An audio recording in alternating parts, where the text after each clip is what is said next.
Ladies and gentlemen, welcome once again to the Blue Collar Psychiatrist. Today, we're going to talk about something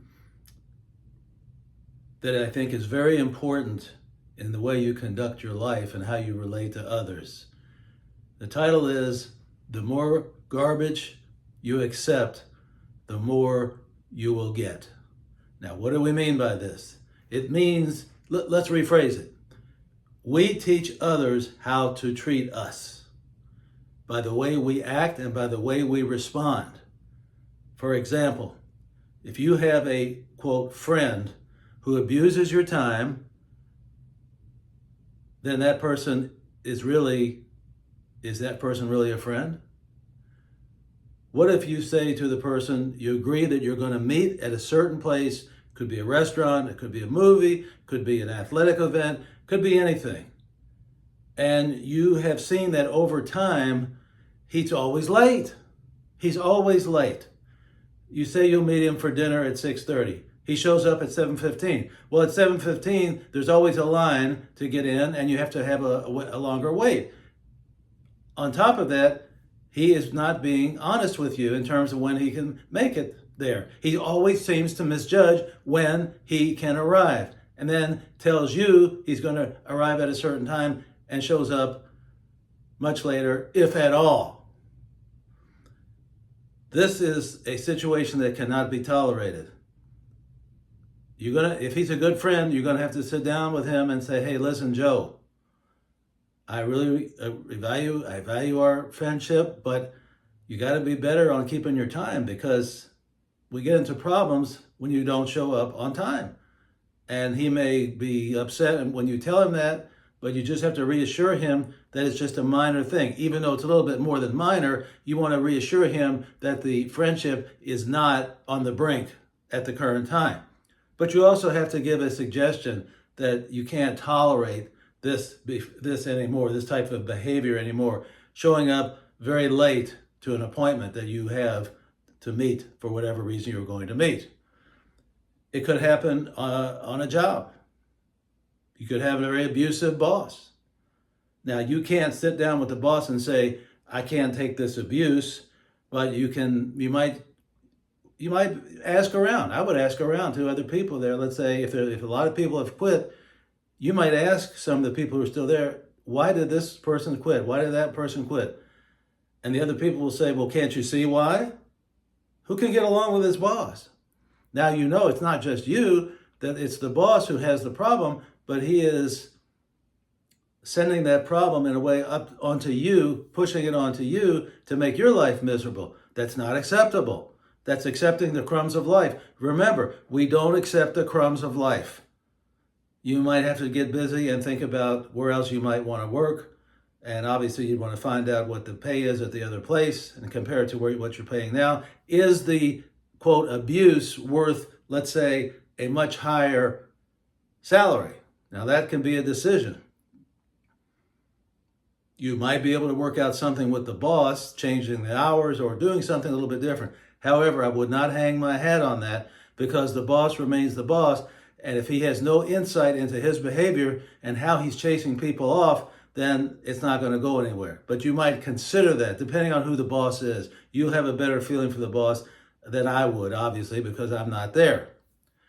Then you have other situations where somebody could be in a marriage where the marital partner, again, is always late. Always late in terms of, let's say, meeting for dinner, let's say meeting to go to a show, or any other type of meeting where you're coming from one place and she's coming from somewhere else, and the person, he or she is always late. That is very aggravating. It's a bad habit. You've got to be able to break that person from the habit. Now, they may not be aware of it. They may have been raised that way. And they don't think of it as a big deal. Oh, you're making a big deal over nothing. Well, it's not. It is not nothing. You give your word that you're going to be at a certain place at a certain time. That's when I expect you to be there. Now, that might ruffle a few feathers, but you just have to say, hey, look, we can't operate this way. we're going to have to be on time. Be prepared for all sorts of accusations that you're too rigid, that things come up. No, they don't show up late, even without calling you. That's even worse. They show up late religiously, but don't even give you the courtesy of calling. That's not acceptable. You have to set boundaries with people, and I think this is what we're talking about, setting boundaries. You have to set boundaries with other people or else they'll run right over you. And we see that all the time. They seem to be able, these people who are abusing your time seem to be able to pick out who is going to take it and who isn't. And guess who they're going to abuse? It's going to be the one who seems to take it all the time and doesn't say anything. You have to speak up for yourself. You have to tell other people, in a sense, this is how I will be treated and nothing less than this. Now, you don't use those words, but that's what you're telling them. And you know what? In the end, they'll have more respect for you. They'll have a lot more respect for you if you stand up for yourself. Then that's what we're talking about. Setting boundaries with others means that you have self-esteem and that you're not going to be abused either with your time or with bad words, whatever it might be that's annoying you. You have to get it out in the open and say, this is not for me. Please, we need to discuss this. And then you have to have a discussion. Now, if the other person doesn't want to discuss it, gets all huffy about it, then you have to start thinking, am I with the right person? Now, this is something hopefully that you would have picked up earlier in the relationship, but sometimes it comes about at a later time. These things happen.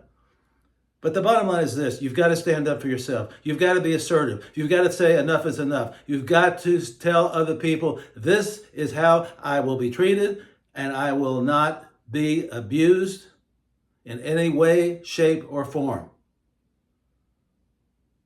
That's the only chance you have to living a life that is free from friction, that is free from abuse, that is free from people treating you like garbage.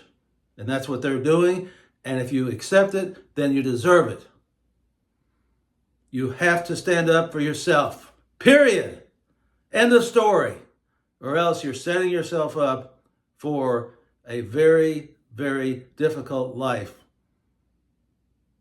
with someone who repeatedly abuses you, either verbally or abuses your most important thing, time. Ladies and gentlemen, I remind you to drink and drink abundantly from the fountain of life. See you next time.